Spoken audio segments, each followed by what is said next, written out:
the representatives of various ministries, first of all with the Ministry of Foreign Affairs, with my colleagues diplomats, with the leadership of this ministry, of course, with various state agencies, political parties, and national human rights institutions. We exchanged opinions on a number of human rights issues. In particular, it was about cooperation in the United Nations Human Rights Council, United Nations General Assembly, and so-called treaty bodies. These UN bodies established to observe the implementation of the relevant United Nations conventions in the field of human rights. We also discussed functioning of the Office of the United Nations High Commissioner for Human Rights. Our dialogue was a reflection of growing and strengthening bilateral relations. Sri Lanka, as it well known, is a reliable and time-tested friend of Russia. Our countries belong to different civilizations and cultures, but share similar ideas, aspirations, and approaches to the global agenda, including human rights. Russia and Sri Lanka hold a multidimensional and extensive dialogue on many issues on the international agenda. This is natural for the countries whose ties are so close. I hope that my visit made a modest but tangible contribution to the scope and diversity of our relations. With my colleagues here, we have agreed on the point that the work of the United Nations, in particular in the field of promotion and protection of human rights, must be conducted in strict accordance with international law. No violation of the United Nations Charter or attempt to undermine norms and principles of the international law may be justified by any cause, whatever it is: political considerations, economic interests, human rights, or anything else. Unfortunately, we have to admit that UN human rights machinery experiences a number of problems. The most prominent of them is a lack of trust. In order to restore this trust, it is necessary to firmly introduce the principle of cooperation in the work of the United Nations human rights dimension. Russia and Sri Lanka will continue working together on this issue jointly. International dialogue in the sphere of human rights is infested with the politicization and double standards. We are of the view that although human rights could be a legitimate concern of international community, they, human rights, must not be used as a pretext for interference in the internal affairs, or even worse, for use of force. Some countries often threaten or imply sanctions against other countries which they consider to be violators of human rights.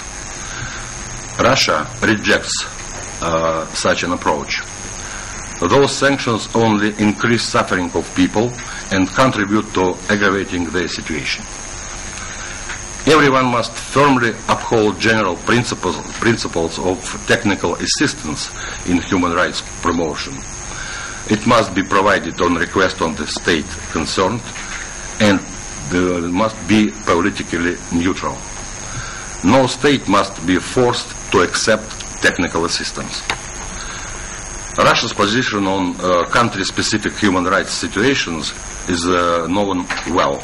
We support only those resolutions in the Human Rights Council and the General Assembly which enjoy the support and consent of the country concerned.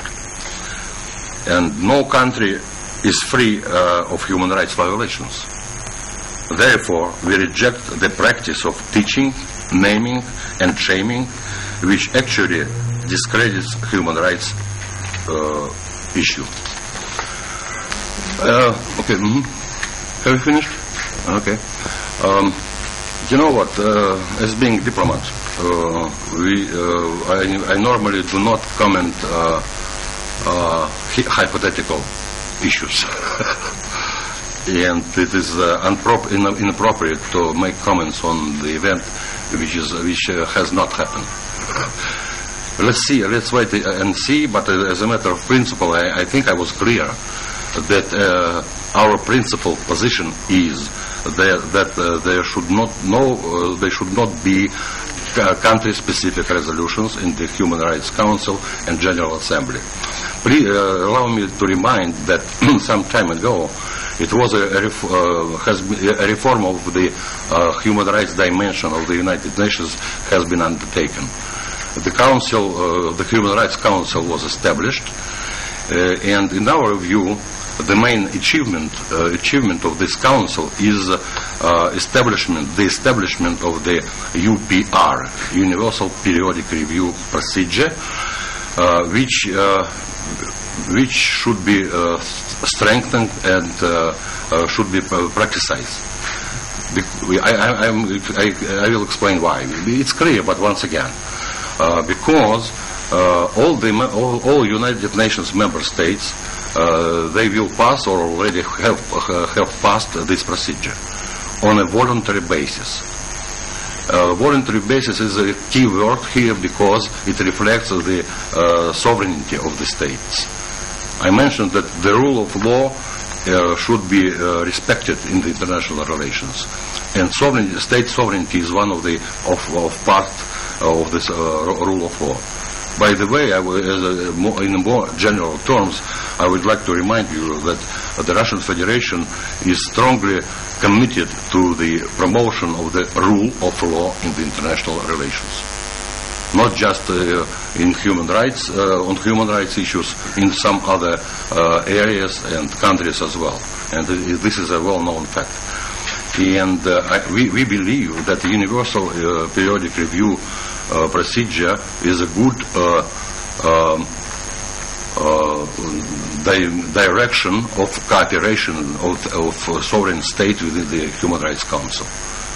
Russia, for example, has passed twice this procedure.